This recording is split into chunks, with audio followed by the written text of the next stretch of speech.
Okay, so St Albans has been around since the 1850s, and since the 1860s it's been known as St Albans, and so that's 167, is it? 168 years that this community has been a community. We have local parks and recreational facilities marked here in blue. We have schools and preschools marked in red and yellow. We have shopping precincts like Edgware Village, Warrington Village, the mentioned before Westminster Corner, and they all enable us to live and shop locally. We have sports clubs, recreational groups, community organisations, community projects. We have community treasures like Rehu and Marae. And of course we are very much looking forward to our treasures, eagerly awaited community centre and Edgware Village Pool. All of these make up our community, and amongst these community resources live our people. Now, the population of St Albans area in 2006 was around 23,000. We worked this out through putting together the St Albans West, St Albans East, Māori Hau, Edgware statistics. It's one of the most densely populated areas, and anyone who goes through it can see it's very evident that intensification is happening, with many of our villas coming down and apartments and townhouses going up.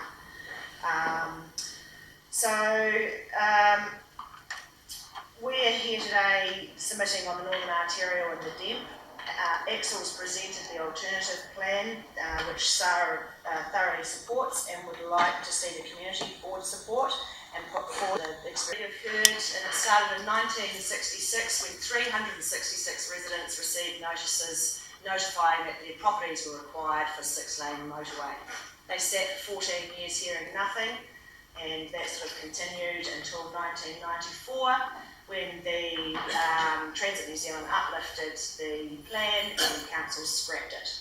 So yeah, we thought it was over, but no, in 1999 the Northern Roading Options Scoping Study was undertaken, and the study not being considered, that during the public submissions on the NROS, the same concerns raised in the DEMP submissions were raised.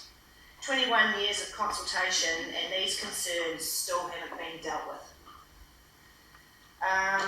They include lack of community awareness and involvement, lack of community support for the project, and a lack of credible data that has been presented, which has always been one of my main issues personally. That first one there at the top, I was quite concerned by the difficulty the study team members had in answering some of mine and other people's questions. I've been involved in this right from the word go, and there have been questions actually about the data presented right from the word go that every time it goes through another process seems to be watered down and changed. So, who knows where this came from originally. Now, again, yes, it's the lack of collaboration between the authorities and public transport planning, and this was recognised by the community 20 years ago, and is still one of the biggest issues facing Christchurch today. And the car-centric focus of the project was also questioned by the community since the inception of this project. Here we are. Perhaps the only thing I like to acknowledge, perhaps the only thing I like is the acknowledgement that the movement of people into Christchurch requires discussion. Unfortunately, I don't think that discussion has actually happened yet. And here we are, slammed time and time again with the same car-centric focused reports, which completely left out the St Albans stretch of roading plan. From 1999 up until 2013, the City Council continued with this project, City Council government continued with this project, but left out of all planning the area where the adverse social and environmental effects are going to occur. So it wasn't until a meeting that Sarah, St Albans Residents Association, called in November 2014 that the south of Innes Road was acknowledged. And at the time, we were told by council staff that they couldn't be seen to debate the proposals and that the CCC intended to sweat the asset. Now, during the NOR case or NOR court hearing, the City Council staff at that stage said that was a lie. This is the slide that they presented to us. And there it is, sweat the asset. I think the Governor General basically says any authority that thinks they're going to sweat an asset is causing huge issues down the way. So again, this is from the NROS, City Council staff member Mr Woods saying that a lot of submitters talked about making better use of public transport, and of course the council is doing that. That's 2002. Nothing more really needs to be said, 21 years on. It also needs to be remembered that the Northern Arterial Extension Stage 1 modelling report, if you remember that one, amongst them all, the weightings that were given to the performance of the network and making a high quality route for cars, the weightings were scored out of 10. The weightings on the potential of public transport, safety improvements and the objectives of the Christchurch Transport Strategic Plan were only weighted out of 5. So always, this has been set up for cars. And these weightings really do mean that these objectives are not being achieved. So since the implementation of the Land Transport Management Act in 2003, public sector land transport organisations in New Zealand have had the obligation to be socially and environmentally responsible, with the overarching purpose of the Act being to contribute to the aim of achieving an affordable, integrated, safe, responsive and sustainable land transport system.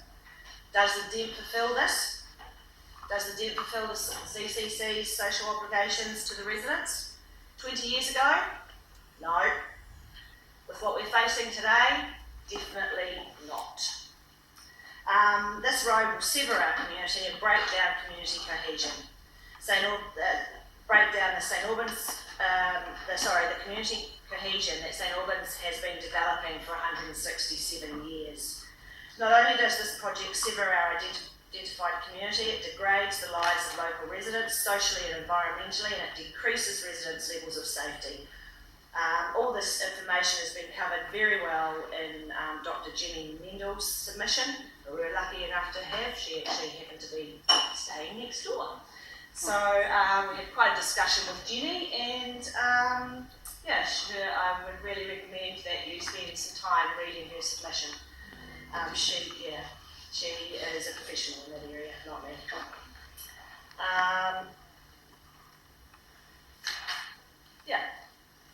So, and this is from the NOR, so from the Northern Arterial something, can't remember what it was, when the land was gained by the NCTA. Now, again here, City Council staff, in my opinion, it is an established community expectation that Cranford Street will carry large volumes of traffic and which is difficult to constrain by regulatory means.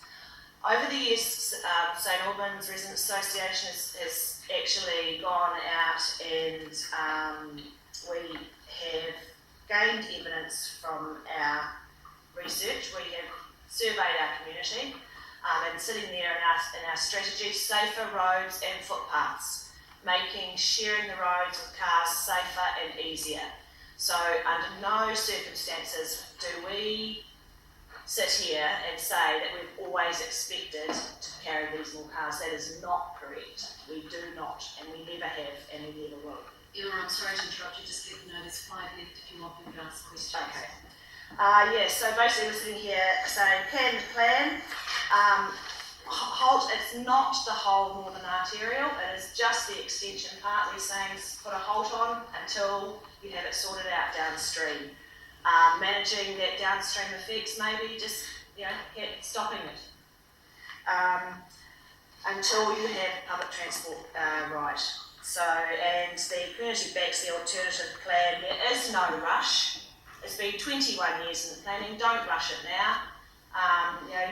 This doesn't have to be rash. We need it right, not rash. And legally, you don't have to open the motorway extension. That could be managing the downstream effects. So, and morally, you definitely shouldn't be opening that motorway until we have the downstream effects sorted. Thank you.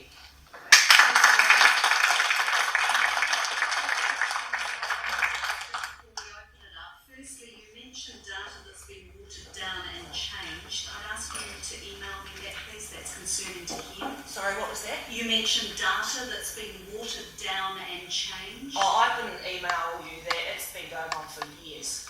So if you look at the data from the original data that was presented from the NROS and things like that, any questions that communities asked on that data haven't been answered.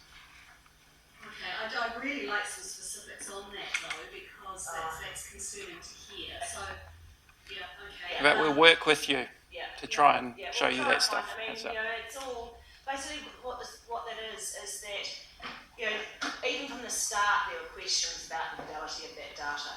That's fine. And it seems to be the only data. There's been no external investigations on that data. There's been nothing apart from that data. Just kept on being. Okay, so I just don't want to take up the time for other questions, but I would be very keen to hear that pie chart that you showed, who wants the plan, who doesn't want the plan. Could you also email who you asked, how many you asked, what did you ask, and the demographic makeup of that? Was based on the feedback from the submissions. Just went through the submissions. Okay, but I'd still like the specifics around that, just if you could say how many were asked and so forth. It's just important when you've got stats like that, saying the community doesn't want it. That's the 200 submissions that you've received. That's what Mark has analysed. Okay, so it's analysed the submissions, yes. And actually we left out the last slide, which 80% of people want traffic demand management. 20%. 80% who made specific requests for to demand traffic demand management, and 20%.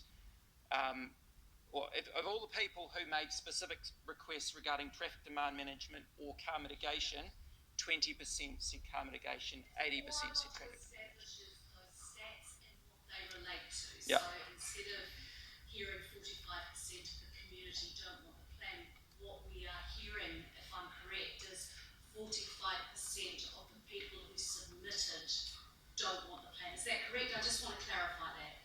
That's correct? Okay. It's more than 45. Oh, no, I'm just plugging the figures in so Yeah. that I can see what those percentages relate to, because the community is clearly larger than 200 people, just so we can establish that. Okay, so I've got Emma and Mike. Have you got your hand up? Okay, so we've got Emma, Mike, Dion, Jake, Mike. So And Emma. Emma.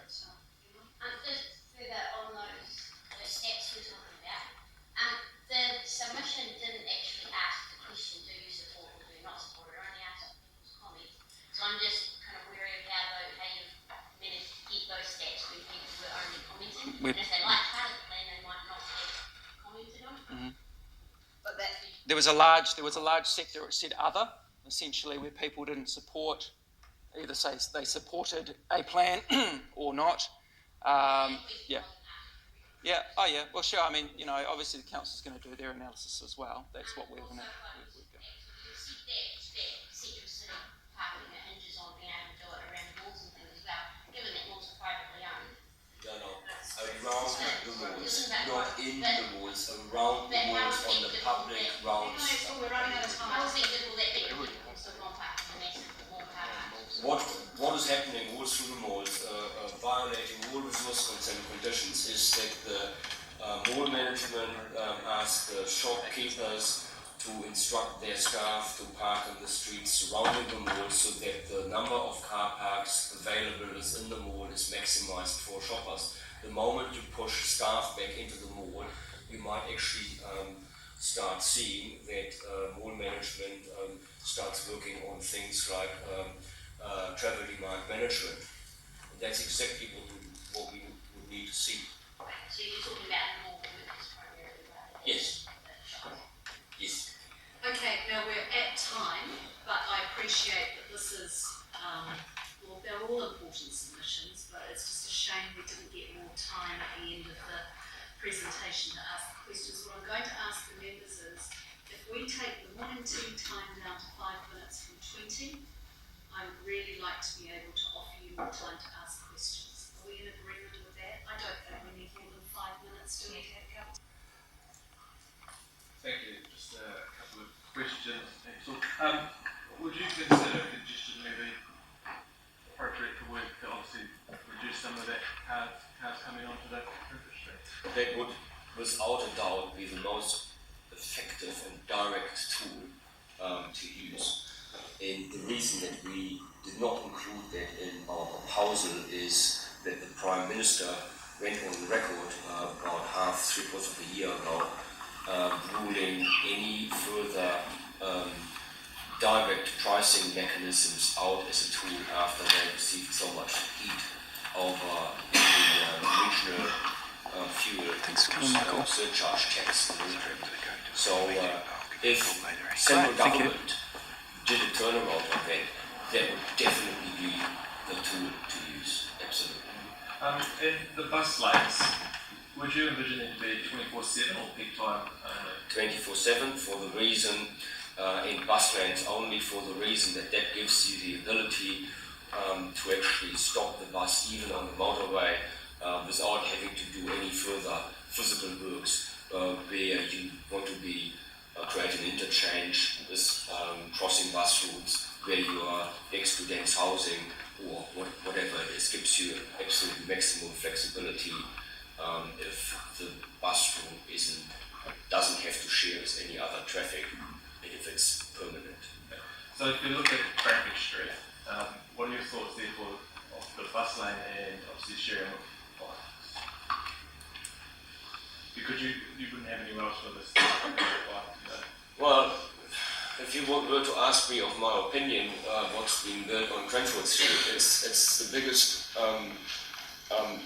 engineering disaster that I've seen, where you have a minimum width facility next to a minimum width facility next to a minimum width facility. That is the stuff that you just simply do not do, and how that ever went through safety audit processes without being fundamentally challenged, I do not know. But there are people around in the industry who A, are happy to design this, and B, are happy to actually tick this off as an auditor. I know that there are a huge number of people in the transport agency who are so upset with the inadequate design of Cranford Street that is currently under construction. The council should never ever have built this. What's under construction is totally inadequate. It needed a solid median, it needed the designated lane to be taken up before the thought of four-laning this road should have ever been considered. It's totally wrong. Okay, we will need to move on. Thank you. Dion? Yeah, I was just going to ask for a bit more clarity around it. It's good to see that you've the plan for the parking thing is moving and tweaking, I suppose, after conversations. But I haven't seen before in the presentations that you're talking about commercial areas of the central city and now residential areas. Last time I was speaking to you, it was just around let's get some residents parking permit conversations going, and then we can actually. That would actually be beneficial for everybody. But what's your thinking around the commercial parts and the residential parts?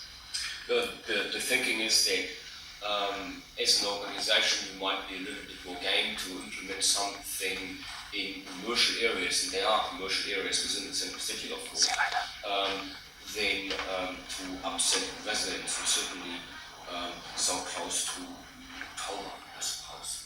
Come October, it might become a little bit easier. Jim? I had one more. Oh, sorry, Jim. I had one more just on the bus lanes. So it's just literally bus lanes straight down from QE2. That's the preferred. That's the preferred option. That Preferred is from Tram Road. All the way through. Oh, yeah. Okay? Yeah, Mr. Jay? Hey, I've seen this proposal a number of times, it's brilliant, I think you did hard work on it. In terms of option 3, I just want a bit of clarity, are you talking about something more paid parking or a higher rate for the both, and if so, what is the higher rate? It's the principle. There, you know, if we decide that we want to go down this track, and I think we should, there is a lot of work that needs to be done around this. I certainly have thoughts on that having a static rate that applies. Not even that is the right thing, but let's agree first that we actually do pay parking and sort of the finer detail later on. I'll just add to that as well. So it's more about the being able to park all day long. I mean, you could make it 10 cents, but you know, you can only park for 3 hours. That actually means that that person can't park there all day and go to work. Yeah, my question was just, is it both or is it one or the other? But Yeah, it's just it's just the stopping of people being able to park all day long. Okay. Any other questions? Marvellous, we've actually got 4 extra minutes on the clock. Thank you very much.